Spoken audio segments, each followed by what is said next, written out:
Meu nome é André Lima, eu sou colunista aqui no portal Congresso em Foco, escrevo e falo a respeito dos temas de política e direito socioambiental e sou também coordenador do projeto Radar Clima e Sustentabilidade do Instituto Democracia e Sustentabilidade, parceiro aqui do Congresso em Foco. Eu quero falar hoje de um tema bastante relevante para o Brasil, para o desenvolvimento do Brasil e que está sendo agora mais uma vez foco, né, e objeto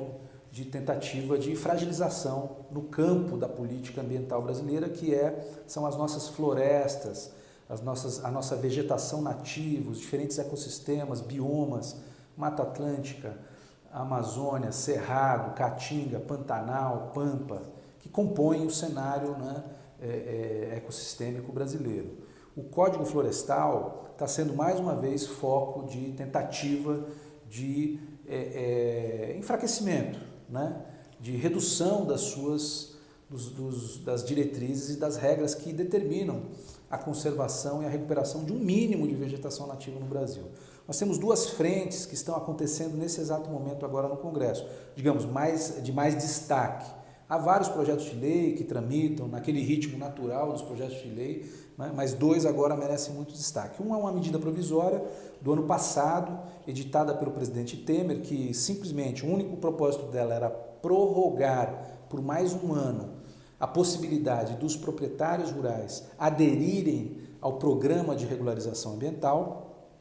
Por quê? Porque quem não aderir ao Cadastro Ambiental Rural e ao PRA, Programa de Regularização Ambiental, deixa de ter possibilidade de acessar crédito em bancos e também perdem lá alguns benefícios e facilidades para a regularização ambiental. Então essa medida provisória foi editada ano passado. Agora, a pretexto de convertê-la em lei, é a medida provisória 867 de 2018, tem um substitutivo do deputado Sérgio Souza, do Paraná, do PSDB do Paraná, né, subvertendo completamente a lógica dessa medida provisória e inserindo uma série de, digamos, entre aspas, facilidades ou flexibilizações, enfim, reduzindo o impacto, né, da conservação das áreas de reserva legal, praticamente anulando a aplicação de um percentual mínimo de vegetação que tem que ter nas propriedades ao estabelecer regrinhas e detalhes de regras, né, para a sua viabilidade, né? Então essa medida provisória coloca em risco hoje a legislação florestal brasileira, que mais uma vez está no foco da chamada bancada ruralista, né? A Frente Parlamentar Agropecuária, que já foi presidida pela atual ministra, né, Tereza Cristina, que hoje é ministra da Agricultura e da Pecuária. Então você vê que tem aí um forte apelo, tanto do governo quanto da bancada, para, mais uma vez, minar o Código Florestal. E um outro projeto que é ainda mais preocupante, embora não esteja no ritmo, né, de medida provisória, começou a tramitar esse ano, é o projeto de lei do senador Flávio Bolsonaro e do senador Márcio Bittar, que simplesmente elimina da legislação brasileira, do direito ambiental brasileiro, a figura da reserva legal. O que é a reserva legal? Toda propriedade rural tem que manter um mínimo de vegetação nativa, né? E esse mínimo é para quê? Para garantir o clima local, garantir a água, a proteção do solo, a biodiversidade e a própria produção rural, na medida em que é preciso ter água, é preciso ter bom clima, é preciso ter bom solo, é preciso ter, né, uma série de elementos de ecossistema que as florestas, esse mínimo de vegetação nativa, não só floresta, cerrado e outros biomas, mantém, como por exemplo controle de pragas, como por exemplo os insetos que polinizam algumas espécies importantes, inclusive de exportação de commodities brasileiras. Então, a reserva legal é um elemento fundamental do nosso direito, é uma das figuras que garante a proteção de mais de 100 milhões de hectares de vegetação nativa no Brasil. Semana passada nós trouxemos alguns cientistas para conversar aqui em Brasília com o presidente da Comissão de Meio Ambiente do Senado, o senador Contarato, cientistas da Exalc, cientistas da Universidade Federal de Minas, de institutos de pesquisa como o IPAM, e trouxeram dados alarmantes. Se uma proposta como essa do senador Flávio Bolsonaro for aprovada,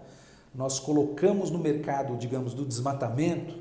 né, deixa de ter proteção legal mais de 100 milhões de hectares de áreas hoje que estão protegidas por lei. E eu não estou falando de parques nacionais, unidades de conservação ou terras indígenas. Estou falando de áreas que hoje estão sob a responsabilidade de propriedades privadas. Então é realmente preocupante que esse movimento que começou, digamos, no Executivo, com as promessas de campanha do presidente da República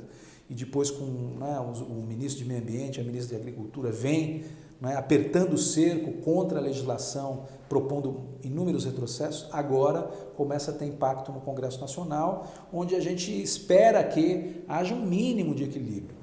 É importante que os parlamentares, sobretudo aqueles que não têm nem vínculo com o ambientalismo ou com o ruralismo, os parlamentares, digamos assim, de meio de campo, eu brinco dizendo assim, os nem, nem oposição, nem situação, nem esquerda, nem direita, nem ambientalista, nem ruralista. Tem um percentual grande aí de parlamentares de bom senso, de parlamentares que querem um equilíbrio das coisas e que querem um Brasil se desenvolvendo de maneira sustentável com as suas florestas e crescendo a produção. Inclusive tem um vídeo que eu vou pedir para colocar aqui também no nosso portal, que é muito interessante, que mostra isso claramente, que é possível ampliar a área de produção agropecuária brasileira, intensificar a produção agropecuária brasileira nessas áreas, gerando mais renda, mais emprego, mais arrecadação de impostos, mais produção de alimento para o Brasil e para o mundo, sem desmatar 1 hectare de floresta e ainda ampliando, recuperando algumas áreas fundamentais para os processos ecossistêmicos que garantem produção de água, que garantem, consequentemente, geração de energia hidrelétrica, que é a principal matriz brasileira, e a produção de alimento saudável para o país. Então eu chamo a atenção de todos para esses 2 projetos que nós vamos continuar acompanhando aqui e municiando vocês de informações, tá? É o projeto de lei, a medida provisória 867 de 2018, que deve ser votada nos próximos dias, até o final de maio ela deve ser votada no plenário, e esse projeto de lei do senador Flávio Bolsonaro,